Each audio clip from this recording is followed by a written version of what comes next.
유럽에 신데렐라가 있다면 한국에는 콩쥐가 있습니다.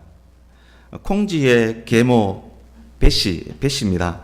콩쥐의 계모 베시가 친딸 팥쥐만을 꽃단장 시켜서 외가에 있는 잔치에 데려가면서 콩쥐에게 이런 일을 시킵니다. 오늘은 부엌에 있는 독에 물을 가득 채워라. 부엌에 있는 항아리에 물을 가득 채워라. 그래서 오늘도 콩쥐가 일을 시작합니다. 샘에서 물을 떠서 이고 독에다가 붓습니다.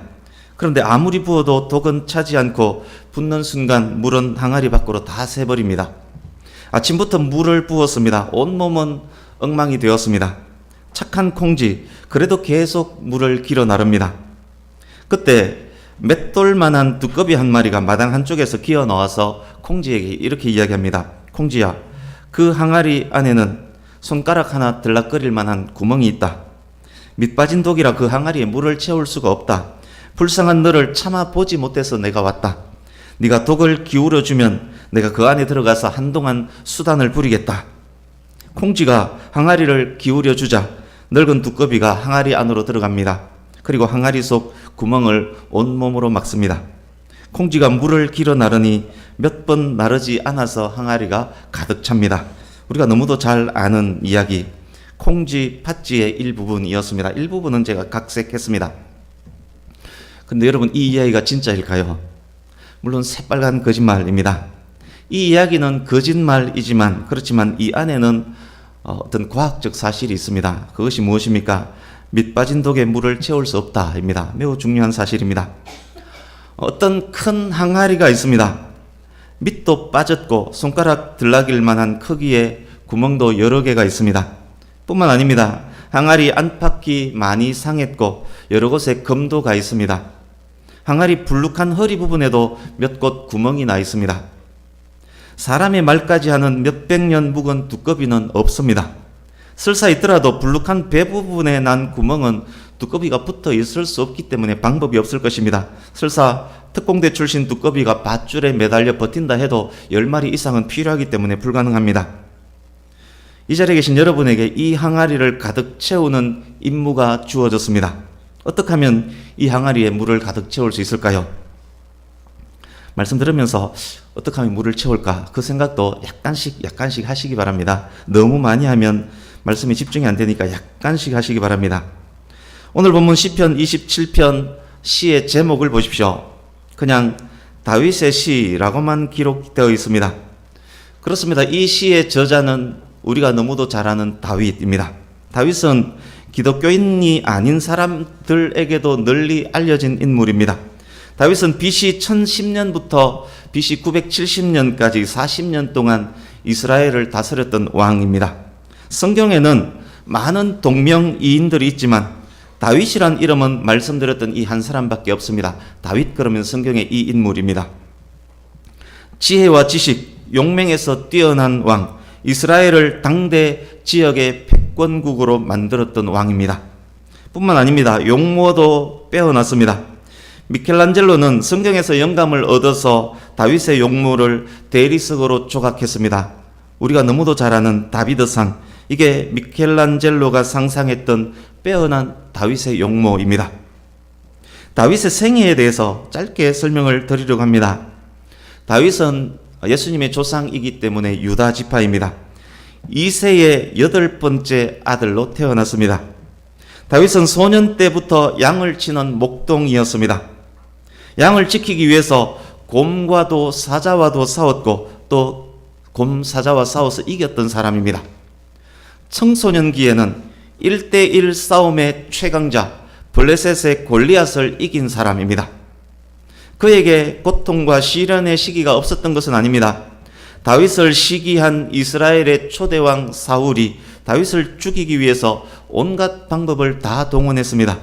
한 명 다윗을 잡아 죽이기 위해서 사울은 특공대 3,000명을 직접 이끌고 온 땅을 뒤졌습니다. 그때가 다윗 일생 가장 큰 위기 중 한때였습니다. 다윗은 사울을 극복하고 결국 다윗이 왕이 됩니다.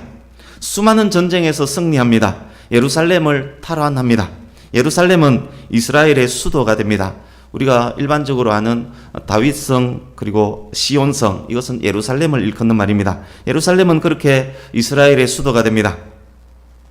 하나님을 사랑한 다윗이 하나님 임재의 상징인 법궤를 예루살렘으로 옮깁니다.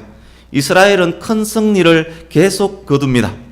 더욱 강해진 왕권, 더욱 공고해진 나라가 안정적이고 평안했던 어느 때 자신의 정욕을 이기지 못한 다윗이 충신 우리야 장군의 아내 밧세바와 간통을 합니다. 그 일로 밧세바가 임신합니다. 그 사실을 감추기 위해서 왕 다윗은 우리야를 위험한 전쟁터로 몰아내어서 죽게 만듭니다.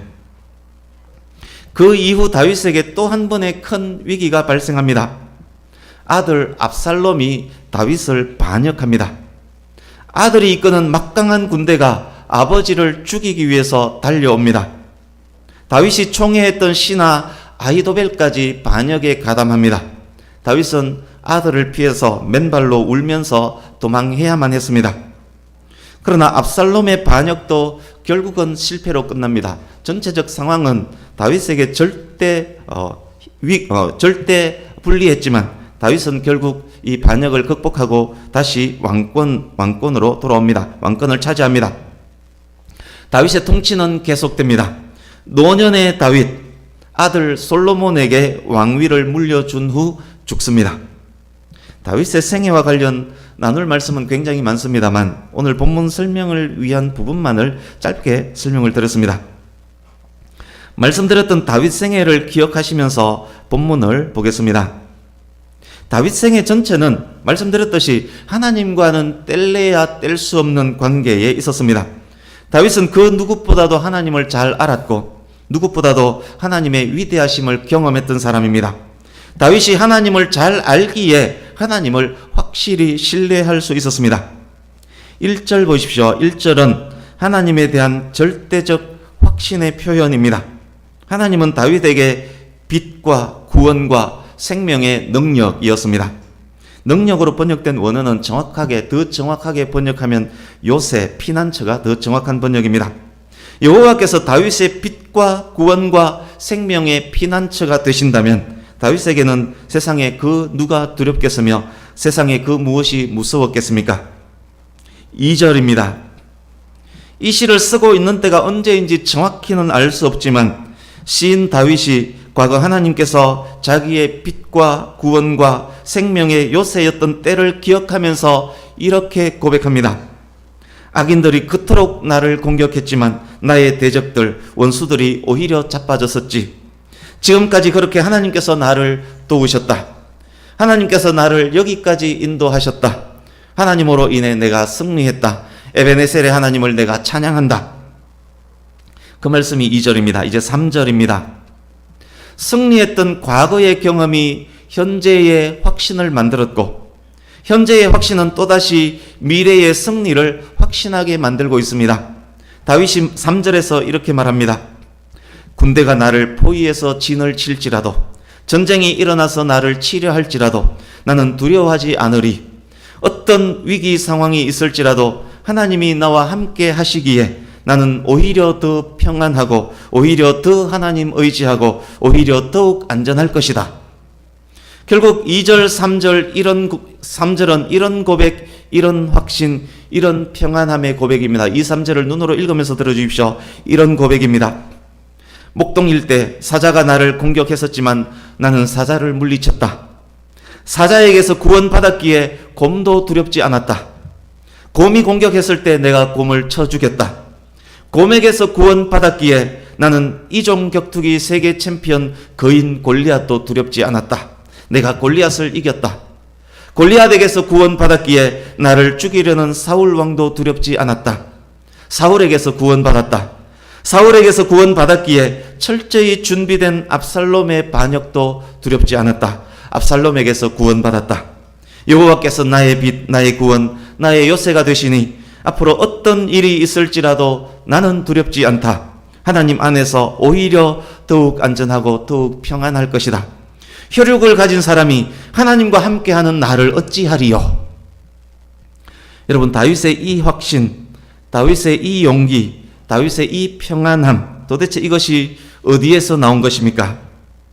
4절을 한 번 더 읽어보겠습니다. 본문 4절 같이 읽습니다. 시작. 내가 여호와께 바라는 한 가지 일 그것을 구하리니 곧 내가 내 평생에 여호와의 집에 살면서 여호와의 아름다움을 바라보며 그의 성전에서 사모하는 그것이라. 아멘.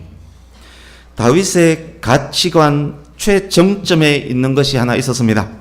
다윗에게는 확실한 삶의 목표와 목적이 있었습니다. 다윗에게는 판단의 확실한 근거와 기준이 있었습니다. 다윗에게는 확실한 삶의 전략이 있었습니다. 여호와께 바라는 한 가지 일, 바로 그것입니다. 그것이 무엇입니까? 돈, 명예, 권력을 갖는 것이었습니까? 큰 집에서 좋은 차를 끌며 수하에 많은 사람 거느리며 사는 것이었습니까? 남편, 아내, 자식이 잘 되는 것이었습니까? 아닙니다. 다윗이 추구하는 최고 최상의 가치는 해 아래에 있는 것이 아니었습니다. 다윗은 해 아래에는 새 것이 없고 해 아래 모든 것은 헛되고 헛되어 바람을 잡으려는 것과 같음을 알았습니다. 다윗이 추구하는 것은 하늘의 것이었습니다. 다윗이 추구하는 것은 하나님 안에서였습니다. 다윗이 추구하는 것은 최고 최상의 아름다움, 우리가 보는 아름다움이 아니라 최고 최상의 아름다움이었습니다. 인자와 사랑과 긍휼과 정의와 공의의 하나님, 모든 속성들이 완벽히 조화된 아름다운 하나님, 평생 하나님을 예배하며 평생 하나님을 알아가며 평생 하나님의 아름다움을 바라보며 평생 하나님을 사랑하며 섬기며 평생 하나님과 함께 하는 것, 그것이 다윗의 최고 가치, 다윗 인생의 전략적 지침, 다윗 인생의 목표와 목적이었습니다. 아름다운 하나님 안에 푹 잠겨 사는 것, 그것이 다윗이 추구한 최상의 것이었습니다. 그런 그에게 1절에서 3절에 언급되었던 확신은 당연하고 당연한 것이었습니다. 하나님을 알면 알수록, 하나님의 아름다움 안으로 들어가면 들어갈수록 확신은 더욱 커졌고 평안은 더욱 깊어졌습니다. 5절 6절을 보십시오. 다윗이 이렇게 말합니다. 어려운 일이 아무리 있을지라도 하나님께서 나를 하나님의 품에 품어주시리라. 악한 원수들이 아무리 나를 공격할지라도 하나님은 원수의 공격이 미치지 않는 높은 곳에 나를 올려주시리라. 나는 나를 공격하는 원수들을 높은 곳에서 바라보며 오직 여호와를 찬양하며 감사하며 예배하리라. 내 평생의 선하심과 인자하심이 영원히 나를 따르리니 내가 여호와의 집에 영원히 살리로다. 오늘 본문이 그런 내용입니다. 지금 6절까지만 설명드렸지만 이어지는 9절 역시 같은 내용이 한 번 더 반복되는 그런 내용입니다. 제가 서두에서 구멍나고 깨지고 금이 간 항아리 이야기를 했습니다. 그런 항아리에 물을 가득 채우려면 어떻게 해야 할지 질문도 했습니다. 여러 곳에 구멍나고 여기저기 깨지고 금이 간 항아리에 물을 가득 채우려면 어떻게 하면 좋을까요? 두꺼비 찾으러 나가면 됩니까? 초강력 접착 본드로 바르면 나아질까요? 아무짝에도 쓸모없는 깨진 항아리 그냥 잘게 부숴서 내다 버리면 되지 않을까요? 여러분, 그런데 그것을 부숴서 내다 버릴 수는 없습니다. 제가 말씀드린 그 항아리가 바로 저와 여러분이기 때문에 그렇습니다. 바닥 깊은 곳에 손가락 굵기에 구멍이 나 있고 다른 곳 여기저기가 깨졌습니다. 구석구석 거미가 있습니다. 어제 없던 거미 오늘 보니 하나 더 생겼습니다. 우리의 영혼육은 이렇게 깨진 항아리와 같습니다. 우리 인생이 무엇입니까? 성공과 실패가 있을 것이고 방법도 각각 다르겠지만 우리 인생은 이 항아리에 물을 채우는 것, 그것이 우리의 인생과 같습니다. 여러분, 지금도 깨진 항아리에 물을 채우기 위해서 얼마나 많은 고생과 수고를 하고 계십니까? 여러분의 항아리에는 지금 얼만큼의 물이 차 있습니까? 물이 지금 채워지고 있는 것 맞기는 맞습니까? 마음속 깊은 곳에 있는 상처라는 큰 구멍 때문에 채우고 채워도 채워지지 않지 않습니까? 사는 동안 겪었던 좌절감, 열등감, 모욕감, 피해의식 등등이 여기저기 뚫린 구멍 역할을 하지 않습니까? 나약한 몸, 특이한 성격 등등이 항아리에 깨진 금이 아닙니까? 이런저런 방법으로 바닥을 대충 막아서 조금 채우긴 했는데 금방 또 뚫려버리지 않습니까? 본드로 한쪽 붙이고 나면 금방 또 다른 쪽에 금이 생기지 않았습니까? 순간 채워진 물에 기뻐하다가 금방 사라져버리는 물에 자주 슬퍼하지 않았습니까? 그래서 늘 공허하고 늘 고생하고 늘 짜증나고 늘 불안하지 않았습니까? 작은 비난에도 분노하고 참지 못하고 그러지 않았습니까? 여기저기가 계속 아프고 여기를 치료하면 또 저기가 아프지 않습니까?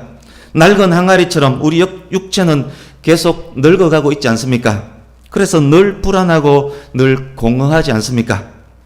그렇습니다. 채워도 만족할 수 없는 것이 우리의 인생입니다. 10억 벌면 평안할 줄 알았는데, 부장되면 나아질 줄 알았는데, 자식 서울대 가면 평안할 줄 알았는데, 그러나 그것 이루었다 싶으면 어느새 물은 또 빠져나가 버리고 또 공허해지고 또 채우기 위해서 죽으라고 움직여야만 합니다. 우리 인생은 늘 그렇게 공허하고 허무하고 불안하고 비참합니다. 다윗도 마찬가지였습니다. 다윗도 연약한 마음, 연약한 육신으로 깨지고 금이 갔습니다. 그러나 다윗은 우리와는 많이 달랐습니다. 그 이유가 무엇일까요? 다윗은 항아리에 물을 가득 채우는 방법을 알았기 때문입니다. 여러분, 구멍 뚫리고 금이 간 항아리에 어떻게 하면 물을 채울 수 있을까요? 깨지고 금이 간 우리 영혼 육 속에 어떻게 깨끗한 물을 계속 채워갈 수 있을까요? 혹시 좋은 방법 있는 분 있습니까? 네? 물 속에? 네. 역시 백양교회 성도님은 제가 무엇을 이야기하려고 하는지 이렇게 간파를 하고 있는 것 같습니다. 왜냐하면 예전에 물통 비유를, 비슷한 비유를 제가 한번 든 적이 있습니다.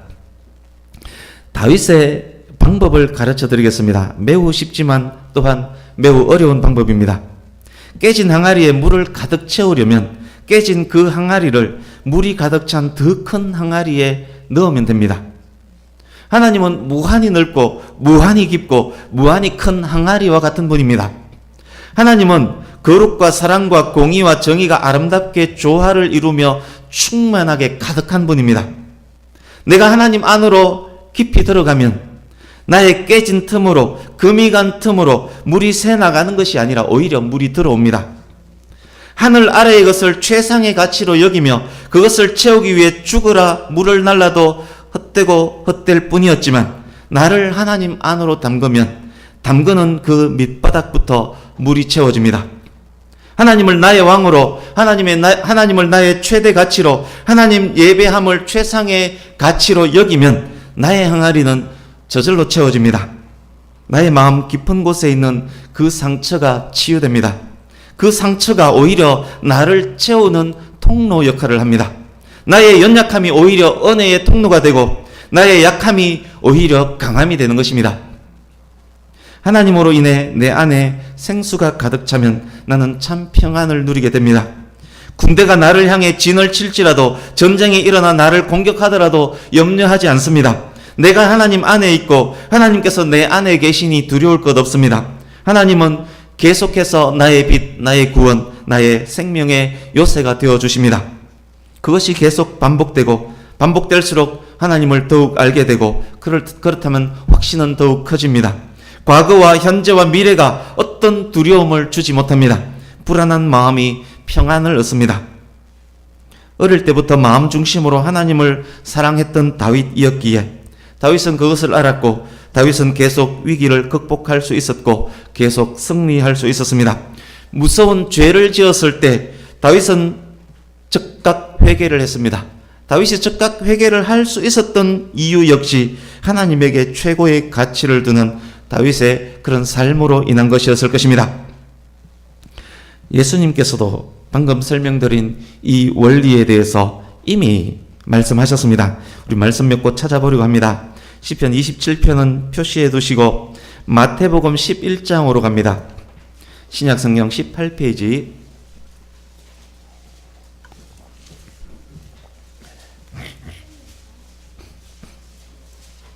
마태복음 11장 28절 말씀, 너무도 잘 아시는 말씀이지만 오늘 말씀과 연결해서 묵상하면서 읽으시기 바랍니다. 마태복음 11장 28절 같이 읽습니다. 시작. 수고하고 무거운 짐진 자들아 다 내게로 오라. 내가 너희를 쉬게 하리라. 아멘. 수고하고 무거운 짐진 인생이, 깨지고 깨진 인생이 예수님께로 깊이 들어가면 예수께서 그에게 참 안식과 평안을 주십니다. 이제 요한복음 15장으로 갑니다. 신약성경 174페이지.